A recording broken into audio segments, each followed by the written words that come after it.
Let's get to supermarkets, David. Peter Dutton threatening electricity-style big stick laws to break up supermarket giants if they abuse market power. Now, you started this. It now seems the Libs are along for the ride. So what's the coalition policy going to be?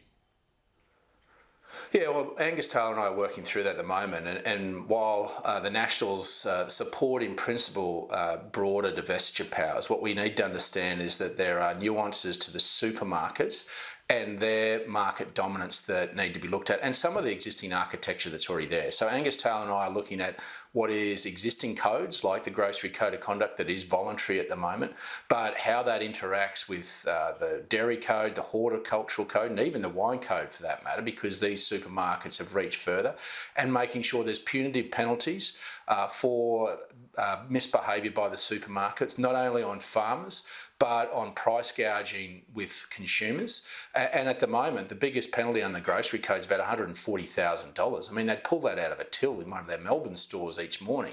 So there needs to be punitive penalties. There needs to be an independent arbiter. At the moment, the supermarkets have their own independent arbiter built in with that they employ themselves. It should be at arm's length.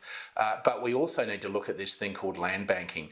And what these big supermarkets have done is buy up large tracts of land around not only their stores, but also in shopping centres. They've taken big stakes that reduce other competition coming in.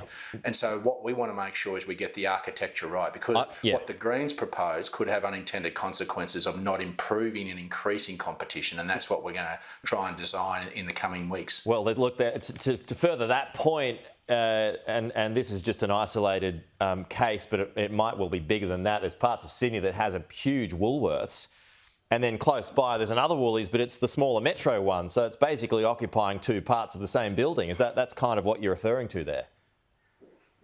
Exactly, and this is the sort of behaviour that they've been able to get away with. But if the supermarkets believe they're innocent, then it'll never be used. These penalties are all deterrents, and that's what legislators do, whether that be for criminal crimes, that we send people away to jail for jail sentences, is that meant to be a deterrent.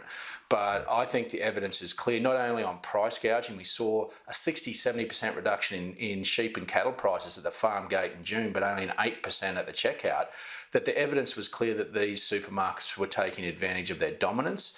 And when you hear some of the evidence of cherry producers pulling out trees because they sent a semi-load of cherries that are worth $95,000 but only get $5,000 for it because they had a couple of blemishes on 10,000 pieces of fruit. Well, something's not right, and that's when government should take action to protect suppliers and consumers. Just quickly, David, when do you think you'll firm up that position, that policy? When do you reckon that'll be done by?